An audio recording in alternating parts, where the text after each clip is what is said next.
So we don't cover video game stuff very much. Like Rob and I do play games occasionally, but we're very casual with it now. We used to be back in the day, into World of Warcraft and all these other stuff. Yes, but now it's like there's not like a lot of time to game. But this next story was so egregious that I felt that we had to maybe talk about it a little bit. So there is a culture with AAA publishers right now. So the big publishers of these games, like Electronic Arts and Square Enix and these guys, to give what's known as a pre-order bonus. So for example, if there's a game that's going to be released, 6 months from now, if you buy it now, you'll get like extra things to use in the game, or you get more powerful dudes, or whatever. Like they give you little bonuses. Competitive advantage within the game? Some do, yeah. Some That's actually ridiculous. break the model, yeah. Like so, there are some companies that do the pre-order thing really fairly, where it's just like skins or cosmetic things that they're giving. But for the most part, it's stuff that actually has like a fair amount of value in the game. Well, Square Enix, so Eidos Montreal, the creators of Deus Ex, upped the ante, and they actually had a pre-order scheme that was set up very similar to a Kickstarter.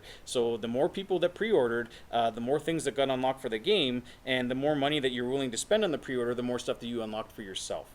And this is for a AAA game. This isn't for a game that they were crowdfunding or crowdsourcing. This is for a game that they were going to release no matter what anyways. But this is just what they were doing with the pre-order scheme. So it was ridiculous because people were being expected to, if not everybody participated, we're not actually releasing this content. This content will be forever lost.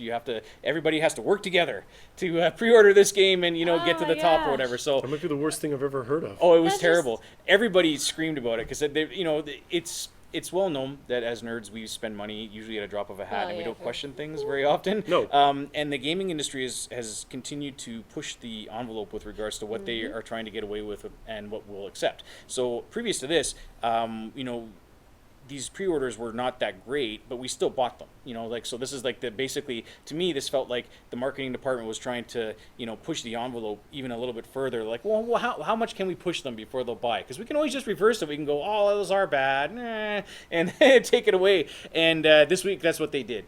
They actually got rid of the pre-order bonus scheme, and they made it so that if you pre-order the game, you get all the things that they were promising for, the highest level of pre-order or whatever. So I think at the top tier, you could spend $90 on the single game to unlock all the crap that they were going to give. So Wow. that's what you get to spend now, and then you get everything or whatever. But it was really interesting to me because I would think that even at that level, there were still people pre-ordering it. There were still, they had something like 62% of completion to the level that they wanted people to pre-order it at before they were going to unlock all the crap, before the whole world just went, no!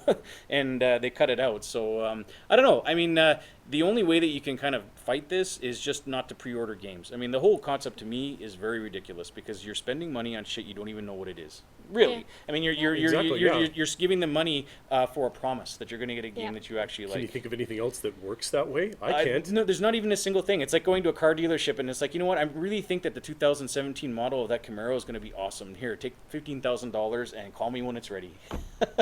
Well, people pre-order music. Yeah, I mean, albums. But the cost point, I think, is maybe a little bit more tolerable. I guess it's not $100. Yeah, The variance for what you get for music too is not all that wide. There's no bonus features. It's hard, okay, or competitive advantage. I get that. I think you could get some bonus stuff though, because I've heard of bonus tracks. Yeah, people are giving either bonus music or they're giving videos. When I you guess get it on now. iTunes, that does happen. And so so it is kind of like, I guess, a smaller version of that culture because you're not at as much financial risk if you're spending money on a band that you like. That's fair.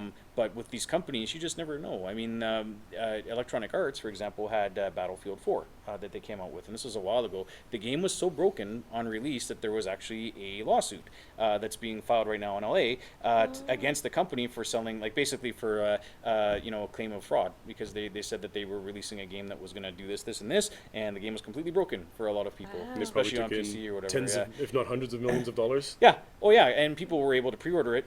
Same thing. It's like pre-order, and you get your guys leveled up, and you get extra crap, and blah blah blah blah, and people just gladly jumped on the bandwagon, and they got burnt. So I mean, to me, the only way to kind of stop them from committing this kind of abuse is just to kind of step back and not do the pre-order thing. Kind of like my rant last week. Everyone has to put their foot down and not pre-order. About the money. You don't have to spend the money right now. You're not. It sucks that they are giving bonuses for early participation like this, but I mean, I don't know. I'd rather forego that and actually get a product that's going to work. I agree. I mean, it would be like spending $12 to buy a new album and getting 13 tracks of static and then a bonus track of some more static. Yeah. It would never happen. No, exactly. At least with music, that you will be able to listen and put it on your iPod. There you go.